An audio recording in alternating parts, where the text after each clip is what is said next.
नमस्कार दोस्तों, मेरा नाम निर्भय मिश्रा है। आज जिस टॉपिक पर हम बात करने जा रहे हैं वो है dark side of digitalisation. Industrial revolution के टाइम पर इस चीज़ की कल्पना की गई थी, इमेजिनेशन किया गया था कि एक टाइम ऐसा आएगा जब ह्यूमंस की जगह जो मशीन्स होते हैं वो ले लेंगे। और बहुत लोगों ने इसको अपोज भी किया था क्योंकि एक मशीन कई सारे ह्यूमन लेबर्स की जगह ले लेता है। तब चीज़ें उतनी सीरियसली नहीं ली गई थी, तब सिर्फ ये चीज़ें इमेजिनेशन का पार्ट थी कि मशीन्स या कोई भी जो डिजिटल यंत्र होता है वो इंसानों की जगह ले सकता है।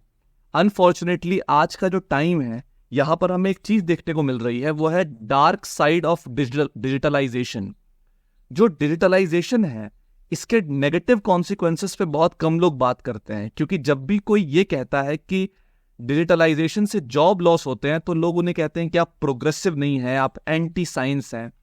लेकिन इंडिया जैसी कंट्री जहां पर इतनी बड़ी संख्या में लोग अनएम्प्लॉयड हैं, साथ ही साथ इंडिया की पॉपुलेशन इतनी बड़ी है, तो कहीं ना कहीं जो डिजिटलाइजेशन को बहुत ज्यादा और बहुत ही तेज गति से अडॉप्ट करने से जो ह्यूमन लेबर का लॉस हो रहा है वो चिंता का विषय है। तो ज्यादा टाइम न लेते हुए आइए सिर्फ फैक्ट्स की तरफ देखते हैं और देखते हैं कि डिजिटलाइजेशन से किस लेवल पे जॉब लॉस हो रहा है। तो इंटरनेशनल फेडरेशन ऑफ रोबोटिक्स के अनुसार India saw a 28% increase in industrial robot installation in 2019, significantly impacting employment in traditional manufacturing roles. ये 2019 में हुआ था कि 28% के आसपास रोबोटिक्स जो है इंस्टॉल होने में इंक्रीज देखने को मिला था। आने वाले टाइम में, और ऑलरेडी 5 साल हो चुके हैं, डिजिटलाइजेशन का ट्रेंड बहुत तेजी से मैन्युफैक्चरिंग सेक्टर की तरफ बढ़ रहा है, जिसमें 30 to 40% जॉब लॉस तक होने की संभावनाएं हैं।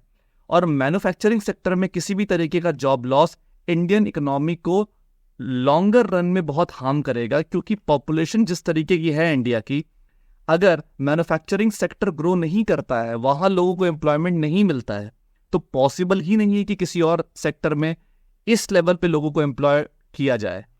अब डिजिटलाइजेशन कह लें, ऑटोमेशन, एआई, ये सिर्फ लो स्किल वर्क को ही इम्पैक्ट नहीं कर रहा है। ये एक मिथ है कि केवल ब्लू कॉलर जॉब्स अफेक्ट होंगी, नहीं, ये व्हाइट कॉलर जॉब्स को भी अफेक्ट कर रहा है। खासकर आईटी सेक्टर जो है उसको बहुत ही नेगेटिवली अफेक्ट कर रही है ये डिजिटलाइजेशन का ट्रेंड, ये एआई का इंक्रीज। कैसे?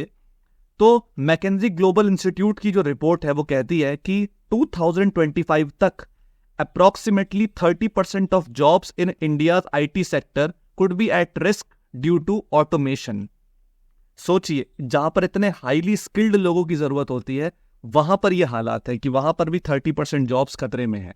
सो ना केवल लो skill jobs but high skill jobs भी अफेक्ट होंगे आगे चल के। अब मैन्युफैक्चरिंग की बात हो गई, अब बात हो गई आईटी सेक्टर की, अब बात करते हैं एग्रीकल्चर की फील्ड की, क्योंकि इंडिया में अनस्किल्ड लेबर को अगर सबसे ज्यादा काम कहीं मिलता है तो एग्रीकल्चर के फील्ड में मिलता है। अब जो Indian council of food and agriculture है, उनकी रिपोर्ट क्या कहती है? उनके according automation, smart technology, heavy machinery का जो यूज हो रहा है उसके कारण जो मिलियंस ऑफ एग्रीकल्चरल लेबर्स हैं उनको काम मिलना बंद हो जाएगा। और ये किसकी रिपोर्ट है? Indian council of food and agriculture की, impact of technology on agricultural labour. उसमें ये मेंशन करते हैं पेज नंबर 34 में कि मिलियंस ऑफ एग्रीकल्चरल लेबर्स उनको काम से निकाल दिया जाएगा बिकॉज उनका वो प्रोडक्टिव नहीं रहेंगे, उनकी जगह मशीन्स ले लेगी। अब बात करते हैं हम ई कॉमर्स और रिटेल जॉब लॉसेस के बारे में। ये जो ई कॉमर्स प्लेटफॉर्म का राइज हुआ है, जैसे अमेजन है, फ्लिपकार्ट है, ये जो ट्रेडिशनल रिटेल सेक्टर है इसमें बहुत तेजी से एम्प्लॉयमेंट को अफेक्ट कर रहा है।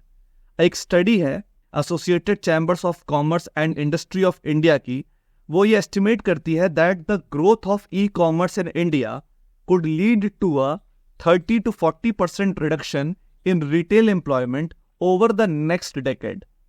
इमेजिन, इतनी बड़ी संख्या में लोग अनएम्प्लॉयड है और उसके ऊपर से डिजिटलाइजेशन के कारण इतनी बड़ी संख्या में लोगों का और अनएम्प्लॉयड होना कितना चैलेंजिंग है।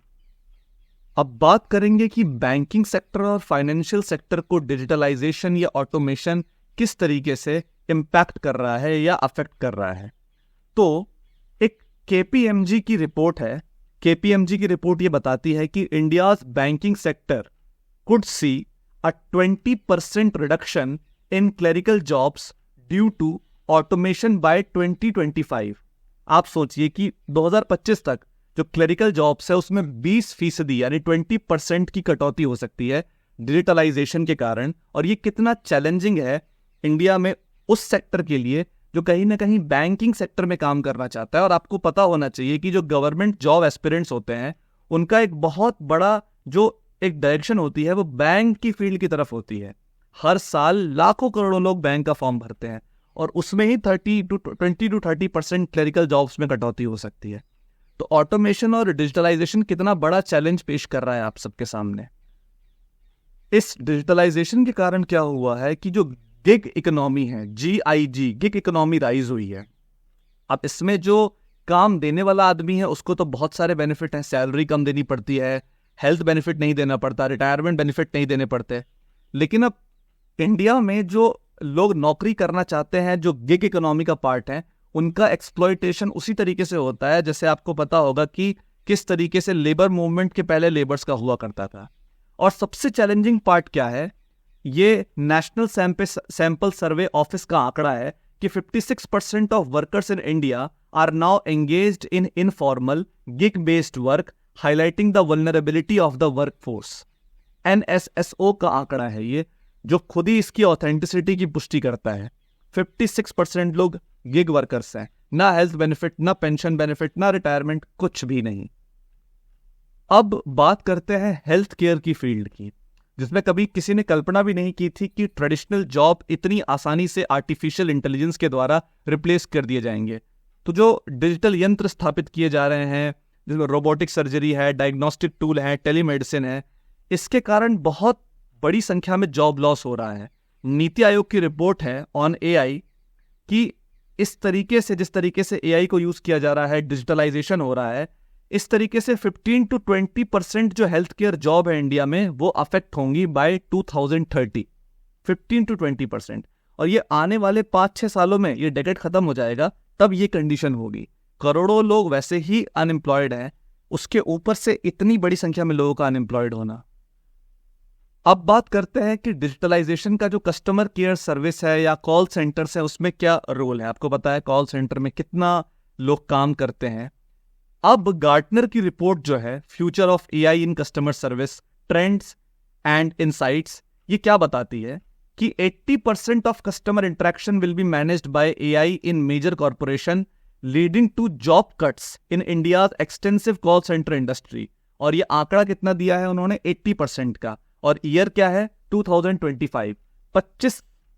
2025 तक 80%, 80% जॉब्स कट हो सकते हैं जो कॉल सेंटर की फील्ड है। और आपने देखा होगा कि अब आप कंप्लेन करने जाते हैं तो पहले चैट बॉट आता है, वर्चुअल असिस्टेंस आपको नजर आता है। जो ह्यूमन रिप्रेजेंटेटिव होता है किसी भी कॉल सेंटर का, अब वो कहीं ना कहीं आप देखेंगे गायब होते जा रहे हैं, क्योंकि ह्यूमन की जगह टेक्नोलॉजी ने ले ली है, जिसके कारण कॉल सेंटर की फील्ड में 80% तक जॉब कट्स होंगे बाय 2025। और ये गार्टनर की रिपोर्ट है। बहुत ही डीप रिसर्च और इनसाइट्स के बाद ये रिपोर्ट प्रिपेयर की जाती है। अब बात करते हैं पब्लिक सेक्टर एम्प्लॉयमेंट की, क्योंकि गवर्नमेंट जॉब का इंडिया में कल्चर है, हर किसी को गवर्नमेंट जॉब की फील्ड में जाना है, लेकिन उनके लिए भी कोई बहुत ही खुशखबरी की बात नहीं है। मैं आपको एक रियलिटी बताता हूं कि according to the National Institute of Public Finance and Policy, the move towards e-governance could reduce public sector employment by up to 15% by 2025। सोचिए, ई-गवर्नेंस की बातें होती हैं, डिजिटल मूवमेंट्स चलते हैं दुनिया भर के अंदर, इंडिया में सबसे ज़्यादा चल रहे हैं कि आप डिजिटलीकरण के अनुसार अपने आप को डालिए। तो पब्लिक सेक्टर में ही 2025 तक 15% जॉब कट्स हो सकते हैं।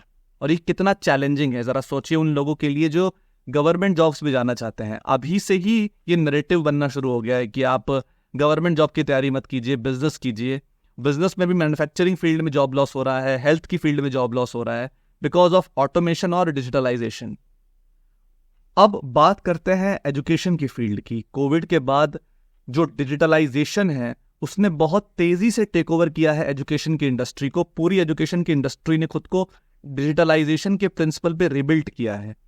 अब यहां पर एक बहुत ही चैलेंजिंग फैक्ट आपको देखने को मिलेगा। वो क्या है According to Indian Institute of Management Bangalore, increased use of online learning platforms could lead to a reduction in demand for teacher by 25% in the next decade.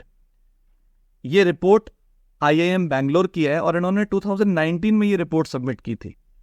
अब ये अगले डेकेड की ही नहीं बल्कि आने वाले सिर्फ कुछ सालों के अंदर आप देखेंगे 50 to 60% जो एजुकेशन से रिलेटेड फील्ड है उसमें अनएम्प्लॉयमेंट आने वाली है. खासकर टीचर की डिमांडों में बहुत कमी आने वाली है कि अब जो दिल्ली का टीचर है वो किसी भी भाषा में पढ़ाए, AI के थ्रू ऑटोमेटिकली ट्रांसलेशन हो जाएगा और वो कोई भी कहीं पढ़ सकता है, सिक्किम में पढ़ सकता है, तमिलनाडु में पढ़ सकता है.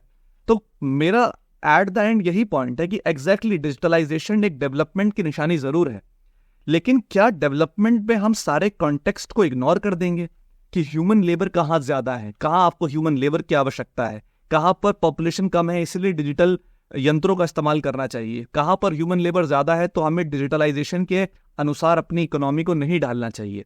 ये कुछ सवाल है जो हमें कहीं ना कहीं अपने आप से पूछने चाहिए और हमें अपनी बात पॉलिसी मेकर्स तक भी पहुंचानी चाहिए कि digitalisation is very important, but if digitalisation will replace human labour तो वो जो ह्यूमन लेबर है वो कंट्री के रिसोर्सेज पे बर्डन बनेगा जो फर्दर चैलेंजेस को क्रिएट कर सकता है. एट द एंड एक बैलेंस व्यू पॉइंट होना बहुत जरूरी है. एक कंट्री, हमारी कंट्री में 30% ग्रामीण इलाकों में लोग इंटरनेट का इस्तेमाल करते हैं.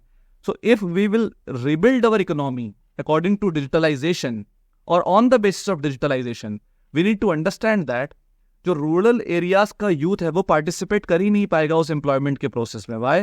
Because we seriously lack in digital infrastructure specially in rural areas and without taking into consideration that rural areas ये इम्पॉसिबल है हमारे लिए डेवलपमेंट करना. Thank you so much.